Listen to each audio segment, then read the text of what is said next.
All right. Speaking of Amos, that is a great segue to episode 5. Man, episode 5. Well, one of the things down and out, say about, by the way, about this episode of The Expanse, it was kind of the breather in a way that we needed, especially early on. Yeah. So in my notes, I have this. This is the actual calm before the storm. Yes. Is what I wrote after down. A storm before it. But no. Like, I feel like that was like the pre-storm. Like, if that makes any sense. Because where we're going to go over the next, 15 episodes. No, I'm counting the next season too. Where we go over the next 15 episodes with the Free Navy is just balls out awesome. Like if you guys haven't read the books, please do so. They're very, very good. Like, wait till the end of the season. You can get caught up before season 6 comes out. Really, really easy. Yeah. I will say the climbing out of the pit scene was better than I ever deserved to get from an amazing scene from a book. Yeah, absolutely. And I am really loving how just Amos seems like such a different character, but the same this season. Like, it's Peaches. It's you know, because Peaches changes him in the book too. Because he has someone to. Right. So, like, Naomi had to care. Well, not had to, but like Naomi cared for him. Now he is caring for someone, and it was like that whole thing from the doctor when he asked about the feelings. Cortazar. Cortazar, thank you. Where he asked Cortazar, like, do you get it back or whatever? This is him like actively trying to be human. And directly sets up what happens in the final trilogy book. So. Yeah. Oh, yeah. And I'm just because we're so not used to this, and again, we have an advantage because we've seen some of the behind the scenes regarding the books and how Amos has changed. But seeing Wes Chatham do all of this, some of his reactions to how he speaks a little bit softer to when he's talking to Peaches and everything, and I loved his leadership as well. Yeah. He actually stepped up in a leadership role. Like, look, this is what we're gonna do, and I'm just loving what we're getting with him. Again, one of my favorite characters anyway. But to see him grow from what we've become used to, it's fantastic. Yeah. What was the mod guy? Was it Kowalski? Is that his name or Konachek? Thank you. Like. That guy who they got to play him was perfect. And like, yeah. Okay. So the episode opens on Drummer, which was really interesting. Because she's dealing with the fallout of what happened to Earth and Fred Johnson being killed. Yeah. And let's be honest. It was, the fact that Marco is alive is based on her decision. It is. Like, this is all on her. Which was not in the book. Yeah, right. It wasn't Drummer that let him go. Yeah. So, and this is what we discussed, where what type of guilt she was going to feel when she found out that Marcus killed millions. Marco killed millions and killed Fred Johnson. Not to mention, obviously Ashford dying at his hands as well. Yep. So she has all of this pent up. I could have been the one to push the button to get this guy out of here. And yes, sure, there might have been a ruckus of civil war, but it would have been much smaller than what's going to happen. And well, and when her pal there was like, well, if it wasn't him, it would have been someone else. No, it wouldn't. Marco said Marco told Ashford why it wouldn't be someone else. Because Belters do not dream big. Yes. And that is just the words of someone trying to ease, the pain of someone they love, in the sense of trying to say, this isn't your fault. Right. When, again, she's not responsible for what Marco does. She is responsible for the fact that Marco is alive. Yep. And I mean, you have to take that. And I think as a character, Drummer's that strong character that she's going to take that in the sense of, hey, I know the truth. This part is on me. Now, what she does with that will be very interesting because she does get a, hey, time to parlay message from Marco. Yeah. And she agrees to it without talking to the rest of her crew. Yeah, and we know how Drummer is. She can be a bit spicy with that temper of hers. Just a bit. Well, she is Kamina Drummer. She will kill you and just tell the story to the next captain. Oh, I love that. That's absolutely love that line. So I thought that was a strong way to start the episode. We check in with Amos and Peaches, Clarissa Mao, at the pit, and getting out. And this was really, really good as they get out and they're trying to figure out what's going on, and they realize they're stuck. Yeah, and so I got to go with I love how Amos took charge in the sense of, and one of the things you were talking about was his he's taking care of Peaches, and when Rona, I think Rona. I guess the sergeant, she was like, hey, she's not going anywhere. He's like, you're tasked to protect me, and I'm making it my task to protect her. Right. So he was that stopgap for any of those three guards to do It was great when the other two guards were like, well, what's happening here? And she's like, the civilian won't go anywhere without her. Yeah. I thought that was really funny. But yeah, so they get quote. Okay, I forgot his name already again. Just call him Tiny. Tiny, yeah. So they get Tiny, and I love it how he's like, I have rights. Like, and they open the door. And he's like, what's going on? I love that change of just the change how he modulated his voice. Like, what's going on? So what's going on? Did you watch this episode twice? Yes. Okay, same. It was like. And I caught that the first time, and it really tickled me the second time watching, for the voice modulation, especially because I remember that guy was a stand-up comedian for a little while. So anyway, so they get through. Do we just want to talk about the whole underground scene? Like full storyline? Okay, so they try the stairs. Obviously, that doesn't work. Sully gets hurt. The one prison guard. So they get the door open and they get Tiny out. He opens the doors. Amos figures out where the ladder, the escape ladder, is essentially, and how to get it out, which was ingenious. But I mean, that's nothing new from Amos. And so the guards play odds, which I thought was really funny, that 300 years from now, they're still playing odds, to see who goes. And Sully draws the short straw. And eventually, Sully comes crashing to his death. In the book, there's actually a little more to this scene, because he's essentially just annoying the shit out of Tiny. And Tiny throws him off. And here he's like, he slipped. Anyways, he would have fallen. He was complaining about his knee, which made me laugh really hard. Right? Because Sully was being a dick to him in the book. And in the show, we obviously didn't get to see any of that. So instead they all go up and, Rona has a bunch of guilt because she's like, we should have not split up and blah, blah, blah. And they finally, they're going and the elevator falls.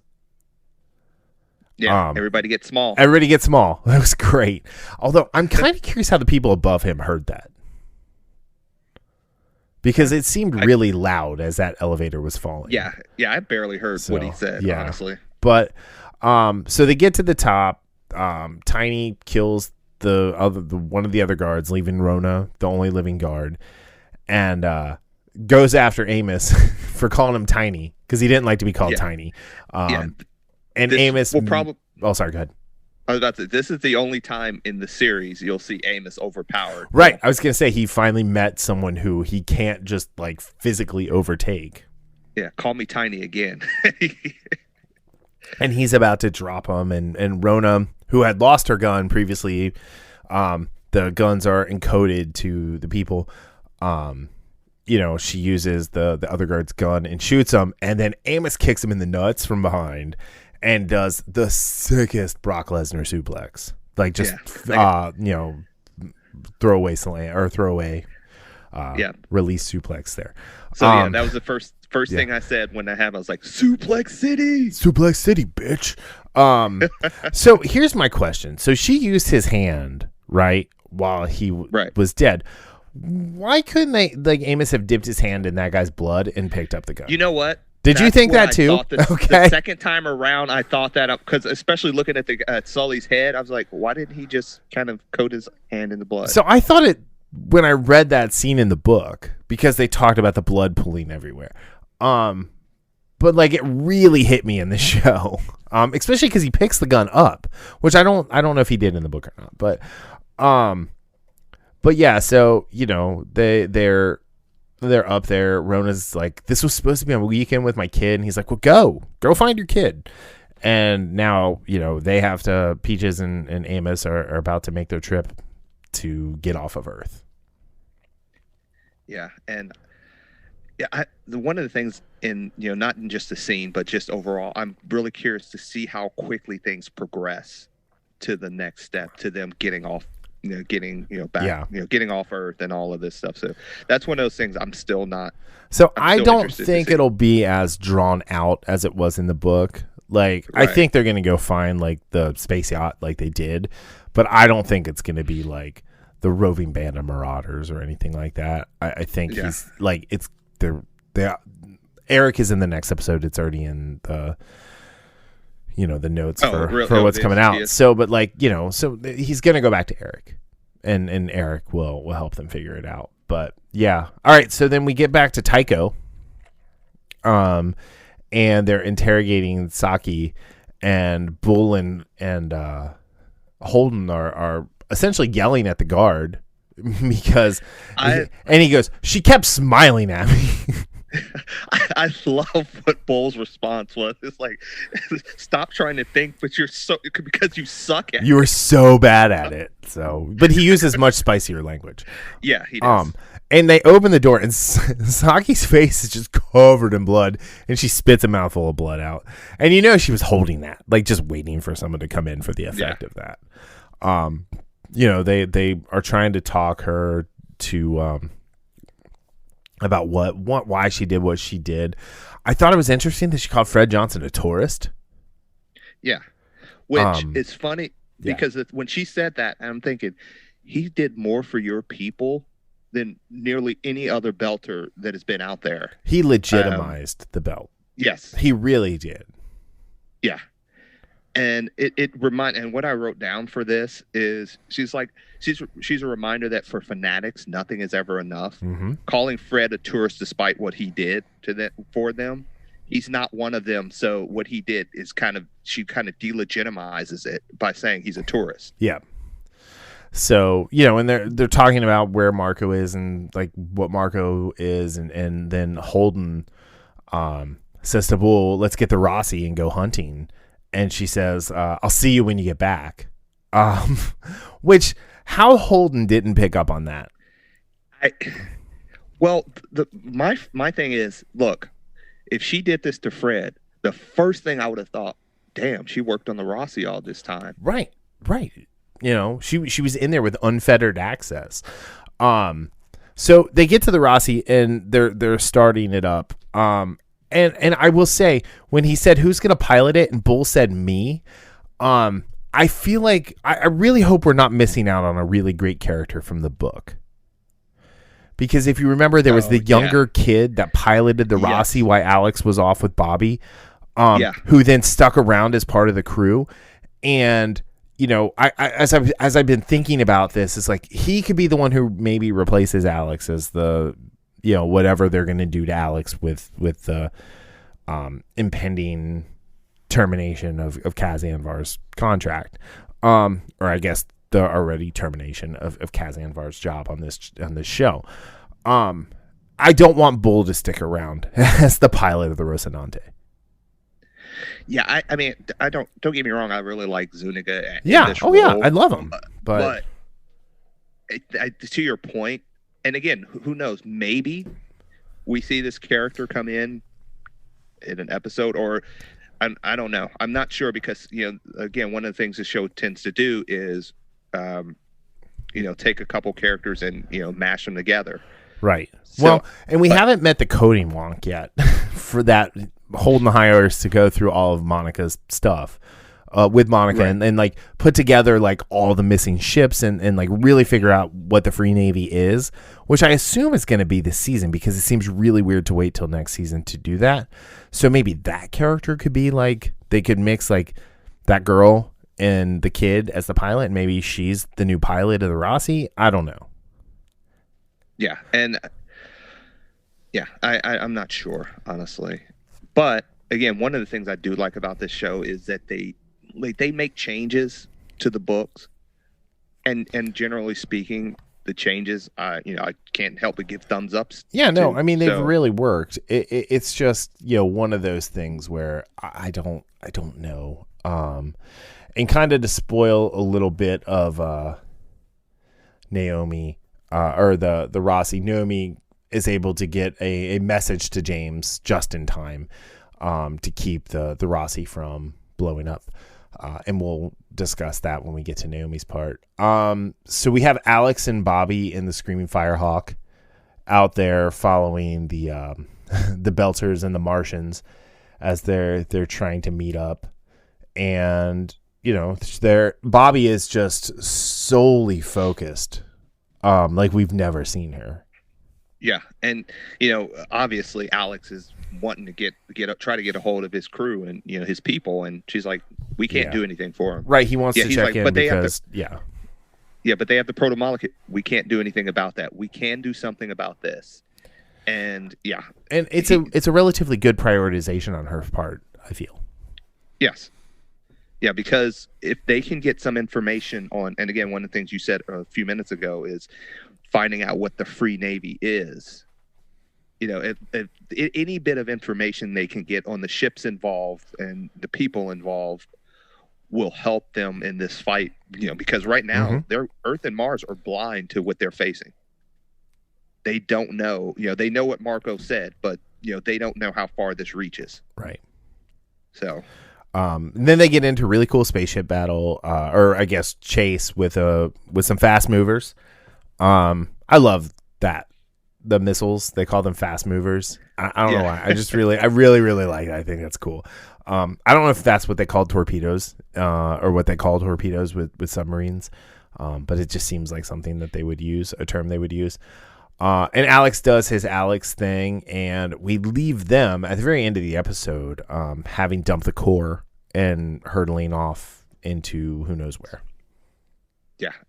And I love that. And, you just get that explosion of the fast mover, and then them being slingshot, through space, and then just that silence. Yeah. It was a really good way to end the episode. And I'm like, oh, come on. So I'm trying to remember, like, do these ships, is it like kind of like Star Trek where it's just the one core, or is it like multiple things for the Epstein drive, like, or are they just stuck with like thrusters?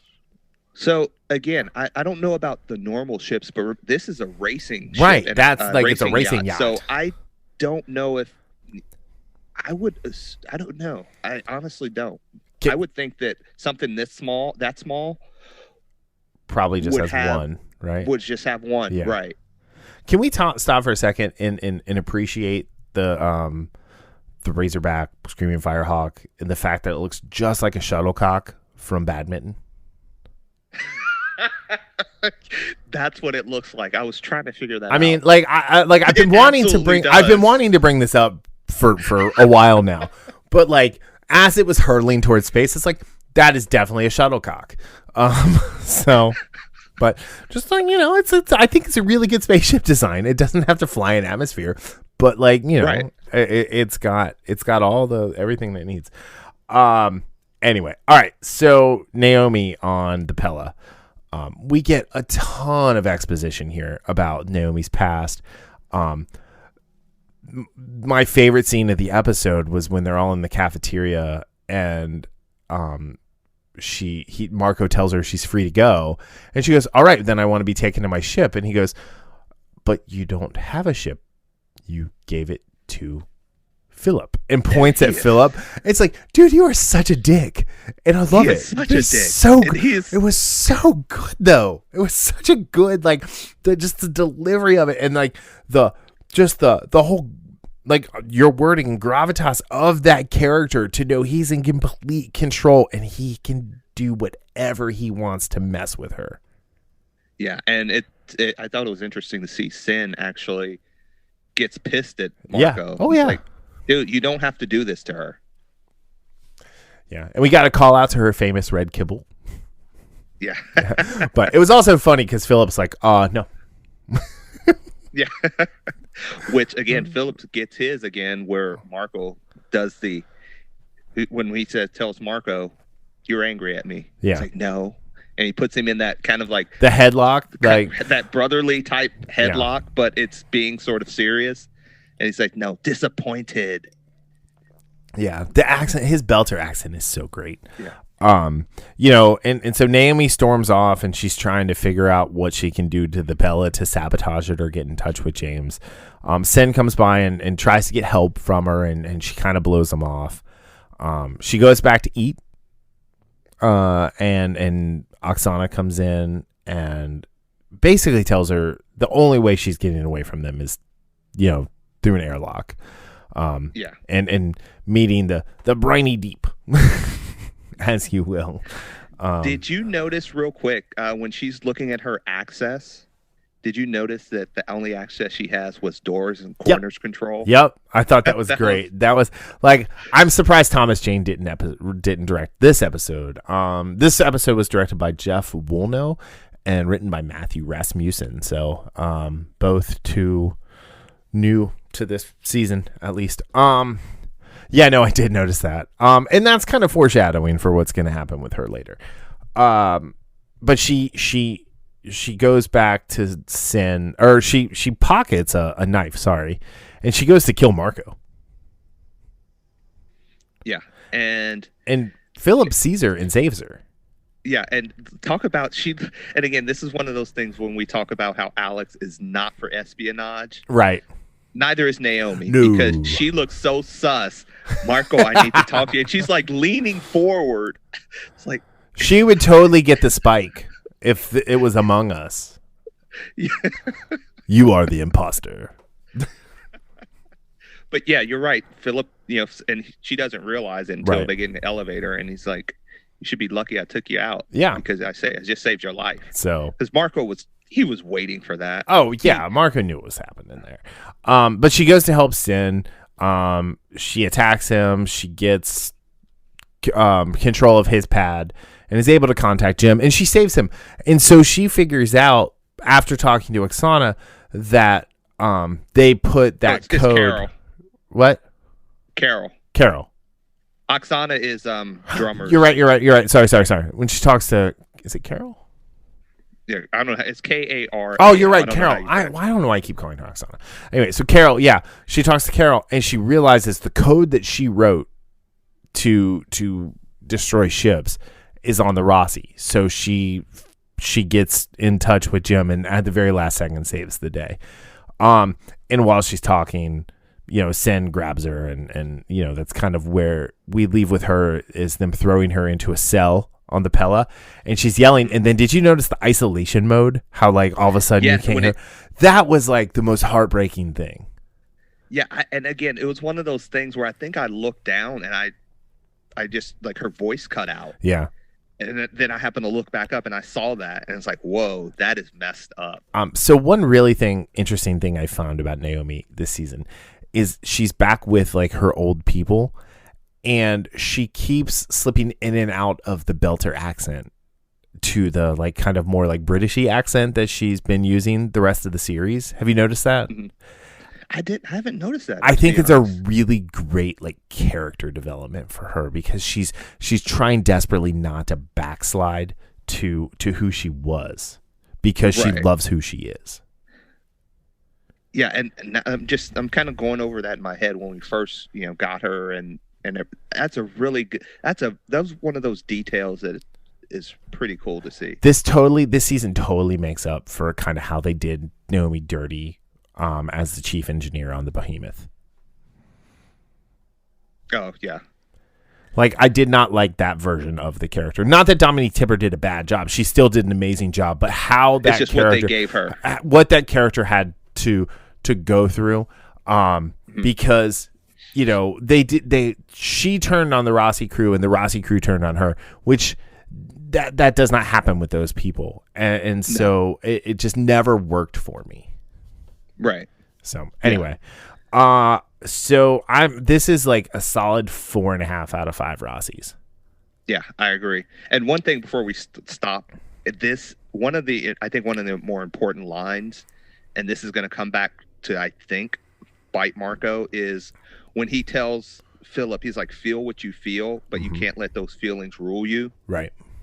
I think he's trying to, because he sees that despite everything that he said, despite being gone 15 or 16 years, there's that Philip still wants to reach out to his mother. Yeah, he wants his mommy. Yeah, and and I think Marco may see the cracks where Naomi could insert her love for Philip, and to kind of put as a wall between what Marco has indoctrinated him in.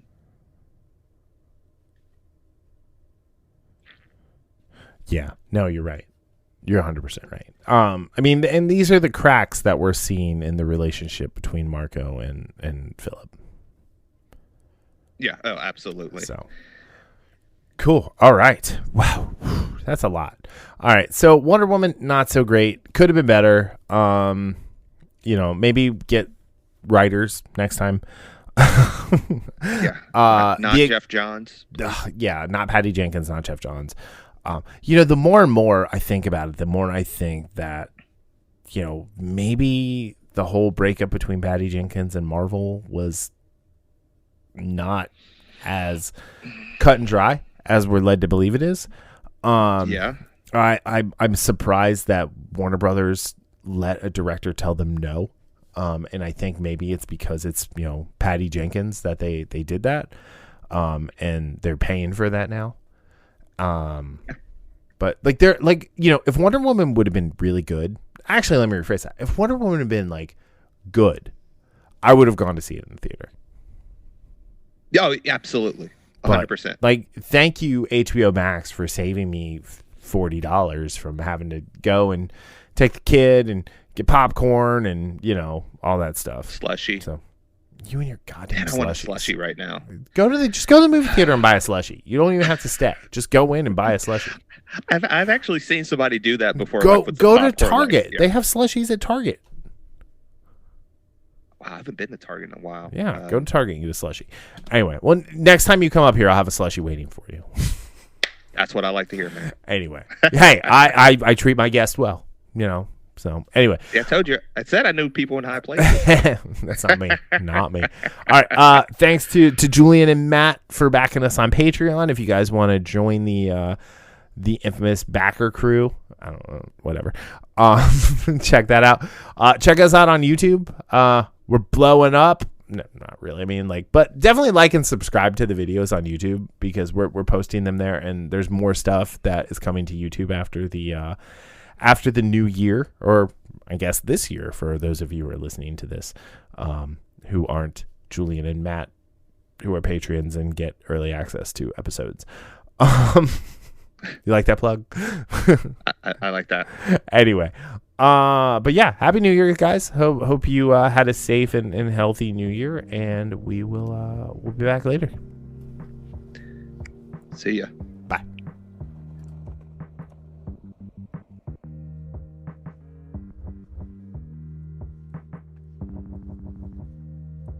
The Infamous Podcast is recorded in Kings Mills, Ohio, just north of Cincinnati, with new episodes out every Sunday. You can find more information about the show online at infamouspodcast.com or on Facebook, Twitter, and Instagram as @infamouspodcast. You can subscribe to the show on Apple Podcasts, Spotify, Google Play, iHeartRadio, or your favorite podcatching app. If you're enjoying the show, consider giving us a 5-star review on Apple Podcast, or check out our Patreon at patreon.com/infamouspodcast for our new tiers and rewards. The Infamous Podcast is hosted and produced by me, Brian Tudor, with music provided by Michael Henry from meetmichaelhenry.com. You can find me on social media on Facebook, Twitter, and Instagram as @BrianTudor. So, whenever you're listening to the show, have a great day, night, evening, weekend, whenever it is. And we'll see you next time. Later.